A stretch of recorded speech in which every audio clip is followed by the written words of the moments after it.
This is Hidden Killers Live with Tony Brueski, Stacey Cole, and Todd Michaels. This is Hidden Killers Live with Tony Brueski, Stacey Cole, and Todd Michaels. All right, switching gears now over to Donna Adelson. Of course, we've been watching this case like crazy and digging into all of the nooks and crannies of where this case has been and where it is going. Defense attorney Bob Motta, host of the podcast Defense Diaries, joining us. You've been watching it. I know you've been running it live over on Defense Diaries. Let's just get to it. What was it like the moment they said, Donna, you're guilty? And the Bob, I want to see you do an impression of that. Like, give me your best Donna. Give me your best Donna. You were found guilty, Donna. It was something like that was great. Along the lines of that.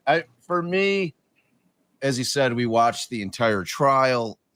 It was expected. I mean, of course.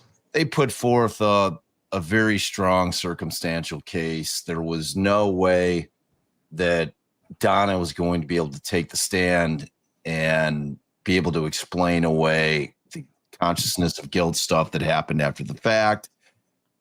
And I just was of the mindset going into that trial, because you always kind of look at it from an attorney's perspective. You say, okay, if this was my client, and the lawyers for the defendants know what, they're not being surprised. They know what the evidence is going to be leading into trial. So that's when you sit down with your client and you say, look, all right, they've already gotten Charlie on this. That's going to come in at this trial. They've already gotten convictions on, the two hitmen and Katie, and that's coming in a trial. So they're able to build this narrative that is damn near impossible to overcome. And then when you pepper in the actual evidence that they have, and when you look at it, if I were to write it on a piece of paper, the 3 or 4 things that I think that got her convicted, and I slid it over to you and I said, hey man, you think we should try to prosecute this person? And you looked at that alone, just those 4 things, you'd probably like, thin man. But when you have the entire backstory by way of the way that Georgia was able to knock these dominoes down in succession to where you have that and what's coming in at trial, it then becomes a very, very powerful case, because you really need all of that backstory to give context of why these 3 or 4 seemingly little things, in terms of just a text of a few words, of a bump and her making a call and her texting Charlie, like all those things just on their own without that backstory may have been a tougher case, but that just wasn't what we were dealing with here. So ultimately, you think about the conversations that may have been taking place between Donna's lawyers and Donna about, well, do you want to take this to trial? I mean, if you're a good attorney, you're giving your client the honest evaluation of their case and what their likelihood of success is at trial based on bad facts. You can look and say, these are very bad facts. I don't know, this isn't a silver-tongued issue where we're going to be able to talk your way out of it.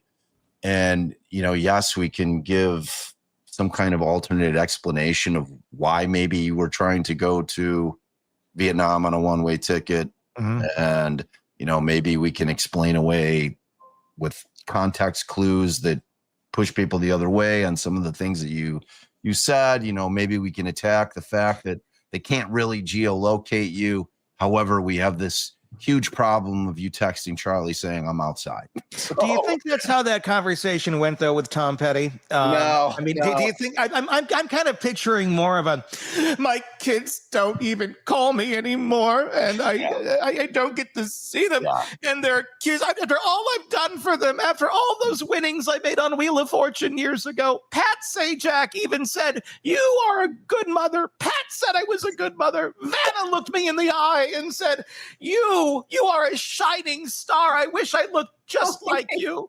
I wish I just looked like you. Tom, what do you think I should do? Well, I think you should do exactly what you've been wrong. Those kids, they I know they don't call, do they? They just don't call. They don't call. I'm going to bring that up. We've lost Tony. More like how it went. I don't think it was the calm, collective conversation like you were describing, where it's like, maybe we could go this way, maybe we go that way. Yeah, and for the record, it's Tom Spade. She's definitely the love child of David Spade and Tom Petty. You've been saying Tom Spade. I've been saying Petty. Yeah. No, man. Yeah, that's true. From Donna's perspective, she has little to no motivation not to go to trial. Yeah. Right. I mean, for her, it was always going to be, I'm going to roll the dice. I think in her warped mind, there's this kind of element of a Lori Vallow type narcissism that exists with her, to where I think that she had fooled herself because of the passage of time in terms of when they finally arrest Charlie and they get him convicted. Like, I think that she had convinced herself that they really didn't hire somebody to kill Dan Markel. Like, I honestly do. I think that whatever Charlie was working out with Katie and getting the hitmen secured, that Donna was basically absolving herself of any of that in her mind by, supplying the money. And I didn't make any of these plans. Like, whatever Charlie was doing, and he said he needed some money. And according to the rules of Donna in her mind, the Donna rules say, well, just because you're signing the checks doesn't mean you killed him. That just means you're signing a check to an employee of Charlie. It's Charlie's business. I don't know. So she keeps telling herself there's all these layers of insulation between me and this, even though you're signing the checks to the person who got the hitman involved. Exactly. That is the definition of a conspiracy.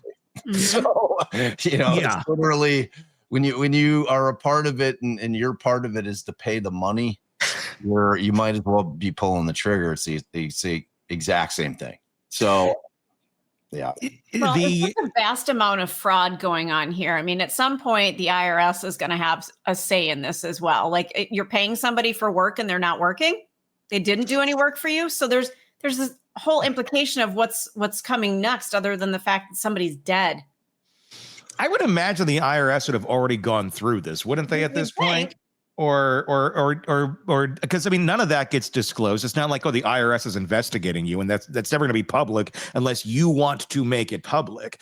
But I would imagine at some point they were looking at the finances here, and that had to be some point. I don't know. I mean, because the story's not done by the time the IRS gets involved. If they haven't yet, there's not going to be a whole lot of money left, I'm guessing. But there's so much more to come on this case, it seems. But before we get to that of what's coming ahead for the Adelson family, the reactions of Donna throughout the case, obviously being in a courtroom, you're a defense attorney, that the image that your client presents is very important to a jury. It's not just about the argument and the words that are being said aloud. Obviously, the way those are being said matter, but the perception of the client to the jury means a lot. They threw a cardigan on her, and that was about it. I mean, were they that stupid? Were they that inept and that dense to how she was coming across to that jury? Or do you think Tom Spade there thought, you know what, I can't control this woman. She's going to do what she's going to do? No, I think that there was probably a lot of discussions that took place between her attorneys in terms of how they wanted her to look for that trial. So it was the cardigan you know, kind of the Marshall's shirt that she had underneath, and then the must hair. The must hair, like it was those three components together that they were trying to roll out the sweet old granny type deal. So as opposed to, you know, I mean, you look at Donna, I mean, they're a well-to-do family, or they were. And you look at her prior to when, you know, prior to them starting to get arrested, before that all started to take its toll, you know, she came across as the sophisticated, well-to-do woman in terms of how she appeared. And in this particular type of case, where you have this story, this theory by the state that, look, this was a very well-off family. This was a woman who was absolutely obsessed with getting her grandchildren to where she could see them at will. And she was really the matriarch of the family in the sense that she continued to be able to manipulate her children long into adulthood. I think that they came to the conclusion, if we're going to have any shot here, we can't have any semblance of that Donna, the sophisticated, well-tailored, hair's done properly, makeup, you know, like they had to try to go with, we're going to roll in the sweet granny for simply sympathy's sake, for nothing else. And even that didn't work. I mean, even that didn't come across as sweet grandma. I mean, she came across as like vile and just gross. She can't do it. She can't be sweet grandma. But the ironic thing is, Tony, when you hear her with her grandchildren and some of these like overhears, and you know that the kids are, she was a very loving grandmother. You know, I mean, like those two things aren't necessarily mutually exclusive. Sure. Right. I mean, she can obviously, and I'm sure she does and always has, like, completely adored her grandchildren. And I think that, you know, she was able to emote that to them throughout the course of their lives. But then when you try to balance it against not just the fact that they're murderers, right? But that's goes without saying. But when you try to reconcile the fact of, okay, you've got a woman who, by all accounts, loves the hell out of her grandchildren, would do anything for them, right? Yeah. Is so short-sighted that she doesn't understand at the moment in time that if they do what they're thinking and talking about doing, that it is going to destroy those two boys' lives in a way that nothing else on the planet could. Like for them, or for all of them to be that blind in terms of the impact on those kids is what really disgusts me more than anything else. Yeah.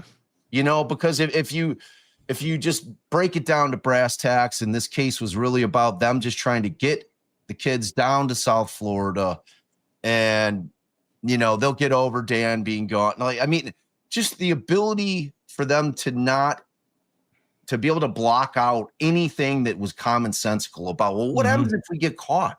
Yeah. Like, how is that going to affect these kids? How is it going to affect the kids that their father's not only been killed, but likely that all of us are going to go to prison, and they have to operate in society? Because, I mean, look, we could go into just the shitty things that they did with respect to changing the boys' names right after Dan's murdered. Sure. You know, I mean, they just did so many awful, awful things that it's impossible to feel any kind of sympathy for them. But what I always go back to is that point that I just made, that like, how can any rational person sit there and either block out or be completely unaware of how it's going to impact those two boys growing up? I think that's the answer is she's not a rational person. I mean, she's just, her cognitive distortions are mind blowing, just how crazy they are. And I'll say this, you know,